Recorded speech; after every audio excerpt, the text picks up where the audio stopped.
চতুর্দশ ভুবন কি করতো না নারায়ণ নারায়ণ নারায়ণ করে সমস্ত জায়গায় ঘুরে বেড়াতো এবং দেবর্ষী নারদের সমস্ত জায়গায় যাওয়ার অধিকার ছিল। তা দেবর্ষী নারদ সবসময় নারায়ণ নারায়ণ করে বেড়ায়। তা দেবর্ষী নারদের মনে এক সময় প্রশ্ন জাগে যে এই হরি নাম করে কি হবে, হরি নাম করে কলির জীব কিভাবে মুক্ত হবে, আর হরি নাম করে আমারই বা কি লাভ হচ্ছে।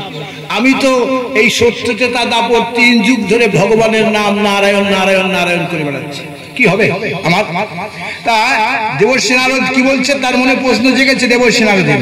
বলছে নাম ভজ নাম চিন্ত নাম কর সার, কলিকালে নাম বিনা গতি নাহিয়া। জয়নিতা। তাহলে নাম করলে কি হয়, সবার মনে একই সংসার। ব্রহ্মার মানস পুত্র দেবর্ষী নারদ, যিনি সব সময় নাম করতেন নারায়ণ নারায়ণ নারায়ণ। তো বলছে তারও মনে এক সময় সন্দেহ হলো। আমাদের সাধারণ লোকের সন্দেহ তো হতেই পারে।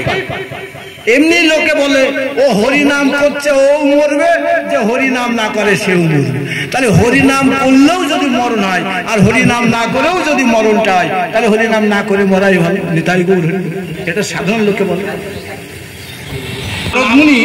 নারদ মুনি মনে কি প্রশ্ন জাগলো? নারদ মুনির প্রশ্ন হচ্ছে, আমি যে এত নাম করি এতে আমার লাভ কি? নারদ মনে মনে ভাবছে কি লাভ আর কি তার মাহাত্ম্য। তা নারদ মুনি মনে মনে ভাবছে আমি কাকে জিজ্ঞাসা করি। তা তখন প্রথমে নারদ মুনি ভাবলো আচ্ছা আমার পিতামহ ব্রহ্মার কাছে যাই। তা ব্রহ্মার কাছে গিয়ে নারদ মুনি বলছে যে, ব্রহ্মার কাছে গিয়ে নারদ মুনি বলল, ও পিতা আমি তো সব সময় স্বর্গমত্ত পাতাল এই নারায়ণ নারায়ণ নারায়ণ করছি, সব সময় ভগবানের নাম নিচ্ছি, এতে আমার মাহাত্ম্য কি? এই যে হরি নাম করলে হরিনামের মাহাত্ম্যটা কি বলো? তা সেই দিন ব্রহ্মা ঠাকুর বলছে নামের মাহাত্ম্য কি সেটা তোমাকে আমি বলতে পারবো। বলে কেন? বলছে নামের এই যে বললে নামের মাহাত্ম্য যদি আমি বলি কম বলা হবে। স্বয়ং ব্রহ্মা সৃষ্টিকর্তা যে 24 ঘন্টায় 56,000 জীব সৃষ্টি করে, সেই ব্রহ্মা বলছে নারদকে বলছে, ও নারদ আমি 24 ঘন্টায় 56,000 জীব সৃষ্টি করি, অথচ এই হরি নামের কি মাহাত্ম্য তা আমি বলতে পারবো না। আমি যদি হরি নামের মাহাত্ম্য বলি তাহলে কম বলা হবে, কম বললে আমার অপরাধ হবে, আর অপরাধ হলে আমার শাস্তি হবে। তাই নারদ আমি বলতে পারবো না, আমার তো 4টে মাথা, চতুর্মুখী ব্রহ্মা আমি, তাই না? তাহলে ব্রহ্মার মাথা কি 4টি ছিল না? তো ব্রহ্মার 5টা মাথা ছিল। তা ব্রহ্মা যখন ওই মদন যখন বানটা মারলো, কামবানে জর্জরিত হয়ে নিজের মেয়ের সন্ধ্যার পিছনে ছুটছিল। হ্যাঁ, আর সন্ধ্যা ছিল শিবের ভক্ত, আর শিব তখন কি করছে ওম নমঃ শিবায় ওম নমঃ শিবায় ওম নমঃ শিবায়, শিব পুজো করছে। আর এদিকে আঁচল ধরে টানছে, কাপড়ের আঁচল ধরে টানছে ব্রহ্মা, কামবানে জর্জরিত কাম দৃষ্টিতে দেখছে নিজের মেয়েকে। আর সেই দিন কি বললো? সেই দিন ব্রহ্মার মেয়ে সন্ধ্যা বলেছিল যে আমার রক্ষা করো। তাই তখন দেবাদিদেব মহাদেব একখানা ত্রিশূল চালিয়ে দিল। আর দেবাদিদেব মহাদেব যখন ত্রিশূল চালিয়ে দিল, ব্রহ্মার একটা মাথা কেটে গেল।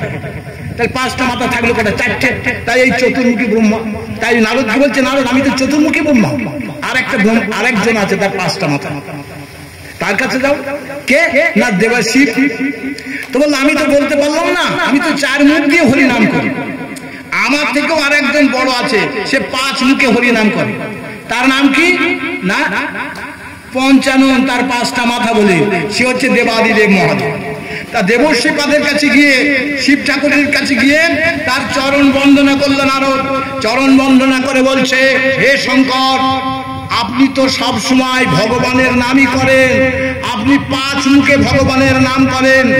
তা আপনি আমাকে বলুন তো হরি নামের মাহাত্ম্য কি, কেন আমরা নাম করব, কি তার ফল? তার শিব ঠাকুর তখন বলছে, ওরে বাবা নামের মাহাত্ম্য আমি বলতে পারবো। কেন? বলছে বললে কম বলা হবে, আর কম বললে আমার অপরাধ হবে। তার চেয়ে বরং তুমি এক কাজ করো নারদ, যার নাম তার কাছে যাও, তিনি নিশ্চয় তোমাকে নামের মাহাত্ম্য বলবেন। এই জায়গাটা আমার একটা প্রশ্ন, তাহলে ভগবানের এই হরি নামের মাহাত্ম্যটা কি, এটা ব্রহ্মাও জানে, শঙ্কর শিব ঠাকুরও জানে, কিন্তু এরা বলছে না। কারণটা কি? তার কারণ হচ্ছে এরা জানে হরি নামের মাহাত্ম্য অসীম অতল, এ বলে শেষ করা যায় না। আমাদের বলার যদি ঘাটতি হয়, কম পড়ে যায়, তাহলে নাম অপরাধ হয়ে যাবে। তাই এরা দুজনা বলল যে আমরা বলতে পারবো। তা শিব কি বললো? ওনার যাও, যার নাম তার কাছে যাও। তা যার নাম তার কাছে যাও। দেবর্ষী নারদ তখন এই বীণা বাজাতে বাজাতে ভগবানের নাম গাইতে গাইতে বৈকুণ্ঠ ধামে গিয়ে গোবিন্দের কাছে উপস্থিত। আর দেবর্ষী নারদ কে দেখে গোবিন্দ বলছে, কি নারদ, কোথা থেকে আসছো? নারদ ঠাকুর বললেন, আমি প্রথমে ব্রহ্মলোক, তারপরে শিবলোক হয়ে আপনার কাছে আসছি। তো বললো, কেন, কি হয়েছে? বললে, একটা প্রশ্নের উত্তর কেউ দিতে পারছে না। কে বলছে? না। কাকে বলছে? গোবিন্দ। তা বলছে, সকলেই জান, কিন্তু ইচ্ছা করে হোক অনিচ্ছায় হোক আমাকে কেউ বলছে। তা নারদ বলছে, গোবিন্দ বলো তো, আমি স্বর্গমত্ত পাতাল চতুর্দশ ভুবন নারায়ণ নারায়ণ নারায়ণ করে বেড়াই, তাহলে এই নাম করলে, ভগবানের নাম গাইলে ভগবানের নামের মাহাত্ম্যটা কি বলো? নাম করলে কি ফল হয়, আর নাম করলে জীব কিভাবে মুক্ত হয়? তা গোবিন্দ বলছো, না তুমি এতদিন নাম করছো অথচ নামের মাহাত্ম্য জানো না? বললো, না জানি না। তো বললো, ঠিক আছে, তোমার আমি নামের মাহাত্ম্য বলে দেবো। তুমি এক কাজ করো, তুমি জমালয়ে যাও, জমালয়ে যাও। তা জমালয়ে যেতে বলছে। নারদ বলছে, গোবিন্দ যখন বলেছে, দেবর্ষিপাদ বললেন, যমলোক সে তো ভয়ঙ্কর জায়গা। যমলোকে কারা যায়? যারা পাপী, যারা পাপে পরিপূর্ণ, তারাই তো সব যমলোকে যায়। তা আমিও যমলোকে যাব। তা বলছে, তুমি যমলোকে যাও, সেই পাপীদের জায়গা, শাস্তি পাওয়ার স্থান হচ্ছে যমলোক। আমি চতুর্দশ ভুবন ভ্রমণ করে ঘুরে বেড়াই, কিন্তু কখনো যমলোকে যাইনি। আচ্ছা, আপনি যখন বলছেন প্রভু, তাহলে আমি যমলোকে যাব। তাই এই বলে দেবর্ষিপাদ গোবিন্দকে প্রণাম করে, গোবিন্দকে নমস্কার জানিয়ে যমলোকের দিকে রওনা দিল। আর দেবর্ষিকে দেখে যমরাজ তো অবাক, এ কি দেবর্ষিপাদ, আপনি যমলোকে? আরে যমলোকে কারা আসে? যারা পাপী। তা আশ্চর্য হওয়ার কারণ হচ্ছে এই জন্যেই, যমরাজ বলছে, নারদ, তোমার মতো যোগী মুনি ঋষি এরা কেন যমলোকে আসে? তুমি কেন যম দর্শনে এসেছো?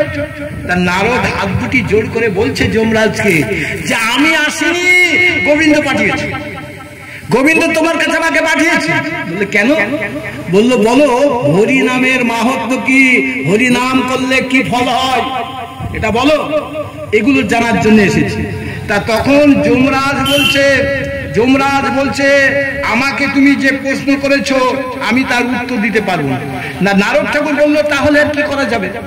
তুমি যদি উত্তর না দাও তাহলে আমি চলে যাবো। এক পা দুপা করে নারদ যেই না গিয়েছে, আর সঙ্গে সঙ্গে যমরাজ বলছে, ও নারদ, আরে যমলোকে যখন এসেছো তখন যমের রাজত্বটা দর্শন করে যাও। তা নারদ মনে মনে ভাবছে, এটা তো ভালো কথা, এসে যখন গেছি তাহলে যমের রাজত্বটা দর্শন করে যায়। তা যম দর্শনে যাবে। তা তখন যমরাজ বলছে, শোনো নারদ, আমি তোমার যমের রাজত্ব সব ঘুরিয়ে দেখাতে পারি, একটা শর্ত। নারদ বলছে, এখানে ওটা শর্ত? বললো, একটা শর্ত। বলে, কি শর্ত? বললো, ভগবানের নাম মুখে নেবে না, ভগবানের নাম নেওয়া চলবে না যমের রাজত্বে। তা নারদ বলে, ঠিক আছে, আমি যমের নাম নেব না, আমি ভগবানের নাম নেব না, তোমার পিছনে পিছনে যাবো। তাই এই ভগবান যাচ্ছে, আগে যাচ্ছে যমরাজ, পিছনে পিছনে নারদ যাচ্ছে। এইবার পূর্ব দ্বার, পশ্চিম দ্বার, উত্তর দ্বার দর্শন করা হয়ে গেছে। এইবার দক্ষিণ দ্বারে যেই প্রবেশ করেছে, আর নারদ দেখছে পাপীদের বিশাল সাজা হচ্ছে, কেউ তপ্ত তেলের উপরে টকবক করে ফুটছে, তার মধ্যে হাহাকার করে চিৎকার করছে, আবার কারো জিভ টেনে কেটে দিচ্ছে, কার মাথায় মুদগর দিয়ে আঘাত করছে। সে বিভিন্ন শাস্তির বিধান। এই শাস্তির বিধান দেখে নারদ মুনি সেদিন মুখ দিয়ে বলে ফেলে দিল। কি বললো? নারদ মুনি বললো, হরি বল, হরি বল, হরি বল, হরি বল। নারদ মুনির মুখে হরি বল শুনে নারদ মুনি দেখছি কি আশ্চর্য, এই লোকটা তো তত্ত্ব তৈরির উপরে সাজা খাটছিল, আর আমার মুখের হরিনাম শুনলো, আর স্বয়ং ইন্দ্র পুষ্পরাত পাঠিয়ে দিল, আর এরা সব পুষ্পরাতে চলে যাচ্ছে স্বর্গে। তা যমরাজ বলছে, ও নারদ, এদের তো মত্তধামে যখন ছিল তখন ওই নামটা করার কথা, তাই এরা তো করেনি, এরা তো পাপ করে এসেছে, আমি তো পাপের সাজা খাটার জন্য এখানে এসেছি। তা তুমি যদি এখানে ভগবানের নামটা নাও, তাহলে এরা সবাই তো স্বর্গে যাবে, তাহলে আমার জমের রাজত্ব থাকবে? বলছে আমার জমের রাজত্ব থাকবে, এরা সবাই স্বর্গে চলে যাবে, জমের রাজত্ব তো থাকবে না। তা তখন বলছে আমার একটু অন্যায় হয়ে গেছে, আমি বুঝতে পারি। তো বললো ঠিক আছে, আমি নামের মাহাত্ম্য পেয়ে গেছি।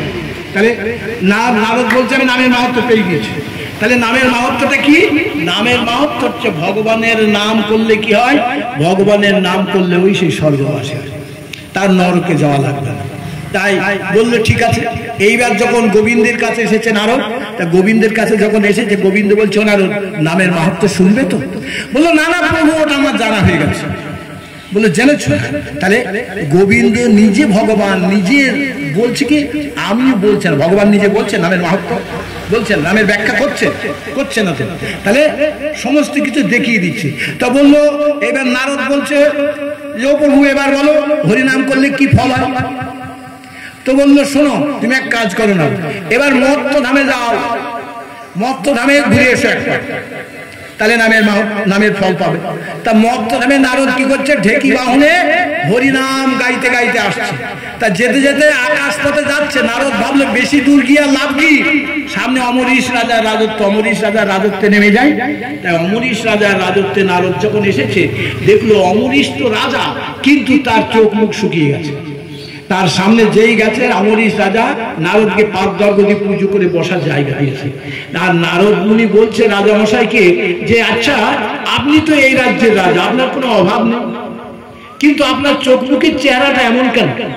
তা সেই দিন অমরিশ রাজা বলেছিল, ও নারদ শোনো, আমার একমাত্র ছেলে, তার নাম ইক্ষ্বাকু, জ্যোতিষীরা হাত বিচার করে বলেছে আমার ছেলেটা 10 বছর বাঁচবে। আমার ছেলেটার বয়স এখন 9 বছর, 1 বছর পর আমার ছেলেটা মরে যাবে। ও নারদ, এই জন্য আমি কাঁদছি, এই জন্য আমি চিন্তাগ্রস্ত হয়ে গেছি। তাহলে বুঝে দেখেন, তার নিজের ছেলেটা 10 বছর আয়ু, 9 বছর বয়স, রাজামশাই মনে মনে ভাবছে 1 বছর পরে যদি আমার ছেলেটা মরে যায়, তাহলে আমার তখন কি দশা হবে, আমি তো রাজা, আমার একটাই ছেলে। তাই নারদ মুনিকে বলছে অমরিশ রাজা, বলছে ও নারদ, তুমি তো স্বর্গমত্ত পাতাল ঘুরে বেড়াও, তা ও নারদ তোমার কাছে হাত জোড় করে জানতে চাইছি, তুমি আমাকে একটা বিধান দাও, আমি কি করব? 1 বছর পরে আমার ছেলেটা মারা যাবে, জ্যোতিষীরা হাত বিচার করে বলেছে। তো বললো তুমি এক কাজ করো, 1 বছর পর তো তোমার ছেলেটা মারা যাবে, তাহলে তুমি তোমার ছেলেটাকে সাধুগুরু বৈষ্ণবের কাছে 1 বছরের জন্য রেখে দাও। তা নারদ মুনি মনে মনে ভাবছে, এই কথা নারদ মুনি যেই বলেছে, আর অমরিশ রাজা মনে মনে ভাবলো এই নারদ মুনির মতো এত সুন্দর এই বৈষ্ণব আমি কোথায় পাবো, এই মহর্ষি কোথায় পাবো? তা সেই দিন অমরিশ রাজা বলেছিল, ও নারদ 1 বছরের জন্য তুমি আমার ছেলেটার দায়িত্ব নাও। তা সেই দিন নারদ মুনি বলেছিল অমরিশ রাজাকে, আমি বিধান দিলাম, আরে আমি আমার উপরই বিধানটা চাপালে, ঠিক আছে 1 বছরের জন্য আমি তোমার ছেলেটার দায়িত্ব নিলাম, তুমি আমার জন্য একটা সুন্দর আশ্রম বানিয়ে দাও। তা রাজামশাই কি করেছে, একটা সুন্দর আশ্রম বানিয়ে দিয়েছে। আর নারদ মুনি ইক্ষ্বাকুকে নিয়ে গিয়ে কোথায় গিয়েছে, ইক্ষ্বাকুকে নিয়ে সেই জঙ্গলে একটা আশ্রম বানিয়েছে, সেই আশ্রমে নিয়ে গিয়েছে ইক্ষ্বাকুকে কৃষ্ণ মন্ত্রে দীক্ষিত করেছে নারদ। দীক্ষিত করে কি করলো, নারদ গুরু শিষ্য দুজনা হরিনাম গাইছে, দুজনে একসাথে হরিনাম গাইছে প্রতিনিয়ত। এই হরিনাম গাইতে গাইতে বলছে হরি নামে হরি নামে হরি নামে হরি নামে। তাই গুরু শিষ্য হরিনাম গাইছে, আর তাদের হরিনাম শুনে স্বয়ং হরি নেমেছে, নেমে ইক্ষ্বাকুকে স্পর্শ করে বসে আছে, ইক্ষ্বাকুকে স্পর্শ করে বসে আছে।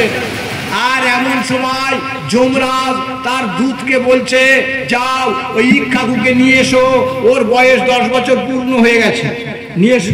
তাই যমের দূত পাঠিয়ে দিয়েছে ইক্ষ্বাকুকে নেবার জন্য। কিন্তু যমের দূত এসে কি দেখলো, গুরু শিষ্য দুজনা হরিনাম গাইছে, আর স্বয়ং হরি নেমে তাকে স্পর্শ করে বসে আছে ইক্ষ্বাকু। আর যমের দূত বলছে কি আশ্চর্য, আমরা যাকে নিতে এসেছি এ তো দেখছি স্বয়ং ভগবান গোবিন্দ তাকে স্পর্শ করে বসে আছে, আমরা গায়ে হাত দেবো কি করে? তা তখন এরা ফিরে যাচ্ছে, ফিরে গিয়ে যমরাজকে বলছে শোনো আমরা পাপী আনতে যাব। বলে কেন? বলে তুমি যাকে আনতে পাঠিয়েছো সেই ইক্ষ্বাকুকে স্বয়ং গোবিন্দ স্পর্শ করে বসে আছে, তার গায়ে হাত দেবো কি করে? যমরাজ রেগে গেল। যমরাজ কি বললে কি আশ্চর্য, গোবিন্দ বিধান দিয়েছে আর গোবিন্দ আইন করে দিয়েছে, গোবিন্দ আমাকে যমের রাজত্বে পাঠিয়েছে, এই ইহলোকে মর্ত্যধামে যারা যত পাপ করবে তাদের সাজার বিধান দেবো আমি, তাদের সাজা দেবো আমি। তা আমি যখন তাকে আনতে পাঠিয়েছি গোবিন্দ নিজেই স্পর্শ করে বসে আছে। তা গোবিন্দ তখন বলছে, যমরাজ বলছে ও চিত্রগুপ্ত খাতা নাও চলো। তা চিত্রগুপ্ত কেরানি হিসাব রাখে কে কতটুকু পাপ করেছে। তা চিত্রগুপ্ত আর যমরাজ দুজনে যাচ্ছে। তা ওই জায়গায় যখন এসে পৌঁছালো, পৌঁছিয়ে যমরাজ দেখলো যে ইক্ষ্বাকুকে স্পর্শ করে গোবিন্দ বসে আছে। তা তখন যমরাজ বলছে প্রভু তুমি যাকে স্পর্শ করে বসে আছো ওর আয়ু তো 10 বছর আয়ু শেষ, ওর জীবাত্মা নিতে এসেছি আমি, তা তুমি কেন স্পর্শ করে আছো? তা গোবিন্দ সেদিন বলেছিল যে শোনো তোমাদের হিসাবের খাতাটা দেখে ঠিকঠাক বিচার করছো কেন? তা নারদ মুনি খাতাটা বের করে দিয়েছে গোবিন্দের সামনে। আর এই যে গোবিন্দ এতক্ষণ ধরে হরিনাম শুনছিল, হরিনামের এই গোবিন্দের কাজল মাখা চোখের জল এক ফোঁটা 10-এর পাশে পড়ে গেল। কত লাইন? 100। তা তখন গোবিন্দ বলছে চিত্রগুপ্ত তোমাদের হিসাবে ভুল আছে, এরকম হিসাব করো নাকি? তা চিত্রগুপ্তর কানে ছিল দুটো কলম গুছা। তা বললো না না না হিসাবে ভুল নেই, যে মাথাটা নাড়িয়েছে 2 কানে দুটো কলম বোঝা ছিল, 2 ফোঁটা কালি 100-এর পাশে পড়লো। কত হলো? 10-এ 10। তা তখন গোবিন্দ বলছে এর আয়ু তো 10,000 বছর। তা ধর্মরাজ বলছে দেখি চিত্রগুপ্ত খাতাটা। তা চিত্রগুপ্ত খাতাটা দেখে বলছে, যমরাজ খাতা দেখে বলছে ও চিত্রগুপ্ত আমাদেরই তো ভুল হয়েছে, এর আয়ু তো 10,000 বছর, এই যে স্পষ্ট লেখা রয়েছে, তাহলে 10,000 বছর আয়ু। তখন যমরাজ বলছে ও চিত্রগুপ্ত চল আমাদেরই ভুল হয়েছে। তাহলে হরিনাম করলে কি হয়? আয়ু বৃদ্ধি। হরিনাম করলে তার আয়ু বৃদ্ধি হয়, 10 থেকে 10,000 হয়েছে। গোবিন্দের কি পায়? তাহলে হরি নাম করলে আয়ু বৃদ্ধি পায়। তাই এবার নারদ মুনি মর্ত্যধাম থেকে ফিরে গেছে আবার বৈকুণ্ঠে। বৈকুণ্ঠে গিয়ে গোবিন্দকে বলছে, গোবিন্দের কাছে যেই গিয়েছে গোবিন্দ বলছে নারদ হরিনাম করলে কি ফল হয় জানবে তো? তো বললো প্রভু ওটা আমার জানা হয়ে গেছে। বললো বলো তাহলে আর কি জানতে চাও? বললো প্রভু এটা আমি জানতে চাই এই জীব কিভাবে হরি নামে উদ্ধার পাবে, কি করে উদ্ধার হয়? তো বললো এটা তুমি জানতে চাও? বললো হ্যাঁ। তা তখন বলছে কিভাবে উদ্ধার পায়? বললো এটা তুমি আবার মর্ত্যধামে যাবে। তা মর্ত্যধামে এসেছে, নারদ মুনি ঢেকি ভাঙনে যাচ্ছে, দেখছে রামচন্দ্র স্বয়ং সীতাকে উদ্ধার করে মাঠে দাঁড়িয়ে আছে, আর স্বর্গের সমস্ত দেবতারা রামচন্দ্রকে ঘিরে সব দাঁড়িয়ে আছে। আর ওই সময় রামচন্দ্রের কাছে যে যা বর চাইছে রামচন্দ্র তাকে সেই বরই দান করেছে। এবার ব্রহ্মা স্বয়ং দাঁড়িয়ে আছে। তা ব্রহ্মাকে সেই দিন রামচন্দ্র বলেছিল কি বললো? বলছে পিতামহ। রামচন্দ্র ব্রহ্মাকে পিতামহ বলে সম্বোধন করে বলল পিতামহ বলো তো এই হরি নামে এই যে আমার যারা বানর সৈন্য এদের খুব ইচ্ছা ছিল এই রাম সীতার যুগল মূর্তি দর্শন করবে, কিন্তু এরা যুদ্ধক্ষেত্রে সবাই প্রাণ দিয়েছে, এরা আর এদের ইচ্ছা পূরণ হলো না। তা সেদিন ব্রহ্মা বলেছিল ঠিক আছে আমি দেখছি। তা ব্রহ্মা কুমণ্ডলে জল নিয়ে কি করলো? এই বানর সৈন্যদের গায়ে আর রাবণ সৈন্যদের গায়ে সবার গায়ে ছিটিয়ে দিল। কিছুক্ষণ পর দেখা গেল যে এই হনুমান এরা সবাই মনে হচ্ছে যেন ঘুমের থেকে উঠছে, হনুমান গুলো সবাই বেঁচে উঠলো, কিন্তু এই রাবণের সৈন্য যারা এরা কেউ বেঁচে উঠল, রাবণের সৈন্য বাঁচলো না। তা রামচন্দ্রকে বলছে পিতামহ ব্রহ্মা, রামচন্দ্র জিজ্ঞাসা করছে ও পিতা বলো তোমার কুমণ্ডলের জল তুমি হনুমানের গায়ে ছিটিয়ে দিয়েছো, আবার রাবণের সৈন্য তার গায়ে ছিটিয়েছ, কিন্তু আমার হনুমান সবাই বেঁচে উঠলো, এই রাবণের সৈন্যগুলো বাঁচলো না কেন? তা সেই দিন বলছে ব্রহ্মা স্বয়ং বলছে, রামচন্দ্র প্রশ্ন করছে, ব্রহ্মা বলল শোনো, এই তোমার সৈন্য হনুমান যখন প্রাণপণে সীতাকে উদ্ধার করার জন্য যুদ্ধটা করছিল, এই যুদ্ধ করার সময় তারা কি বলেছিল? রাবণকে মারো, রাবণকে বাঁধো, রাবণকে ধরো। অর্থাৎ রাক্ষসের নাম করতে করতে যুদ্ধক্ষেত্রে প্রাণ দিয়েছে তোমার হনুমান, তাই এরা উদ্ধার হয়নি, এরা মুক্ত হয়নি। কিন্তু রাবণের সৈন্য রাক্ষস হলেও তারা ভগবানের নাম, রামকে মারো, রামকে বাঁধো, রামকে ধরো, রাম নাম উচ্চারণ করতে করতে প্রাণপণে যুদ্ধ করে প্রাণ দিয়েছে, তাই ওরা উদ্ধার হয়ে গেছে। ওই জন্য ওরা আর বেঁচে ওঠেনি। তাহলে এই যে নাম করলে কিভাবে উদ্ধার পাবে? হরি নামে উদ্ধার পাবে সবাই। এই হরি নাম হচ্ছে আসলে। সাইবর্ষমেকে বসে আছে, রাবণ আসলো কাশীধাম। তা রাবণ এসে বলছে গুরুদেবকে, গুরুদেব তুমি সাইবর্ষমেকে এই কাশীর শ্মশান ঘাটে বসে আছো, তোমার মাথায় চাল নেই, চুলো নেই, রোদ বৃষ্টি সবকিছু উপেক্ষা করে বসে আছো সাইবর্ষমেকে, তোমার কষ্ট হচ্ছে, এই কষ্ট আমি সহ্য করতে পারছি না। তা বললো গুরুদেব আমি লঙ্কায় তোমার জন্য একটা স্বর্ণ সপ্ত কাশী বানাবো। সেই দিন দেবাদিদেব মহাদেব রাজি হয়েছিল, বললো ঠিক আছে বানাও, তারপরে আমার নিয়ে যাস। তা রাবণ কি করলো? লঙ্কায় গিয়ে একটা সোনার ঘর তৈরি করলো, তার নাম দিল স্বর্ণ সপ্ত কাশী। তার নাম দিয়ে রাবণ আসলো কাশীধামে তার গুরুদেব শিবকে নিতে। তার শিবকে যখন নিতে এসেছে, তার শিবকে নিয়ে যাচ্ছে, শিব বললো ঠিক আছে যাবো। তা নিয়ে গিয়েছে লঙ্কায়, নিয়ে গিয়ে বলছে গুরুদেব এই দেখো তোমার জন্য স্বর্ণ সপ্ত কাশী সোনার ঘর বানিয়েছি, এই ঘরের মধ্যে থাকবে, হরিনাম গাইবে, ধ্যান করবে, তোমাকে কেউ নিষেধ করবে না। তা কদিন ছিল? এক রাত। দেবাদিদেব মহাদেব ওই ঘরের মধ্যে বসে এক রাত ছিল। ভোর রাত্রে উঠে চিৎকার করে সেদিন রাবণকে ডাকছে মহাদেব, ও রাবণ তাড়াতাড়ি আয়।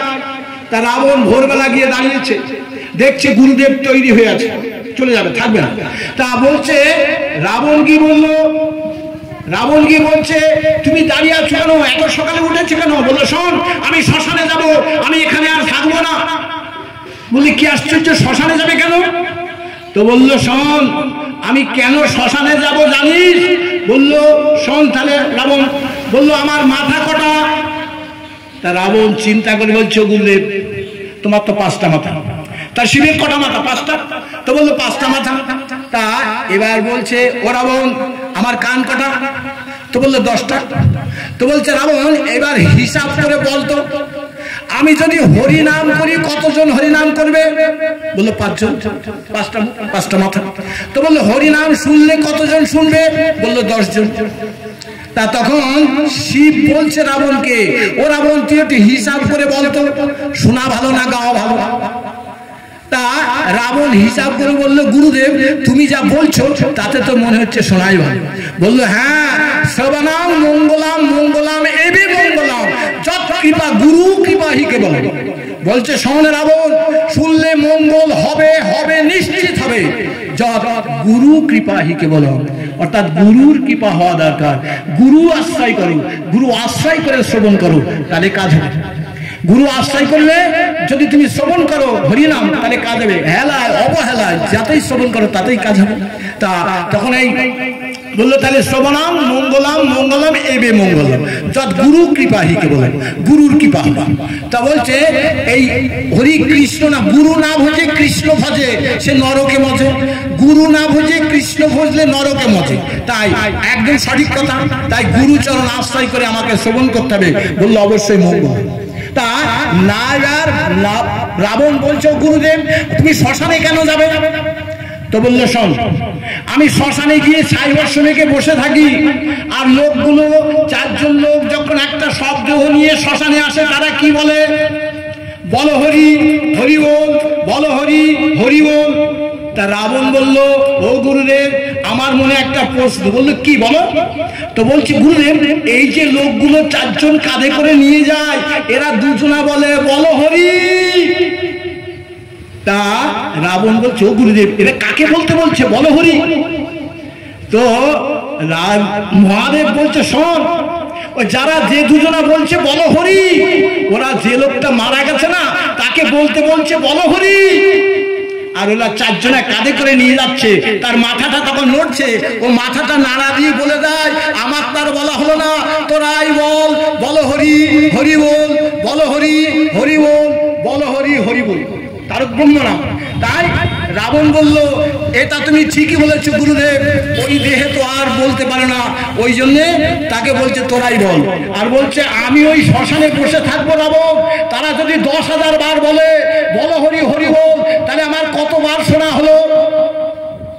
10,000 বার যদি বলে, তাহলে 5 মুখে শুনছে পাপ, 10 টাকা 10 10 1 লক্ষ বার শোনা হলো। তাই বলছে শোন রাবণ, এই গাওয়ার থেকে শোনা ভালো, শুনলে কি হয়? শুনলে মঙ্গল হয়। তাই এই হরি কথা কৃষ্ণ কথা শ্রবণ করা, এই যে কত উপকার, কত পুণ্য। আর এই যে তার উপর আজকে হচ্ছে মোহিনী একাদশী, বছরে 24টা একাদশী, তার মধ্যে মোহিনী একাদশী হচ্ছে সর্বশ্রেষ্ঠ একাদশী। স্বয়ং বিষ্ণু নিজে মোহিনী রূপ ধারণ করে এই মোহিনী একাদশীটা করেছে। এই মোহিনী একাদশী এটা খুব পূর্ণ ফলের। মোহিনী কথাটা যদিও কেউ আজকের দিনে এই বৈশাখ মাসের শুক্ল পক্ষের এই মোহিনী একাদশীর দিনে কেউ যদি মোহিনী নামটা একবার মুখে শোনে বা উচ্চারণ করে, তাহলেও তার অনেক পূর্ণ ফল হয়।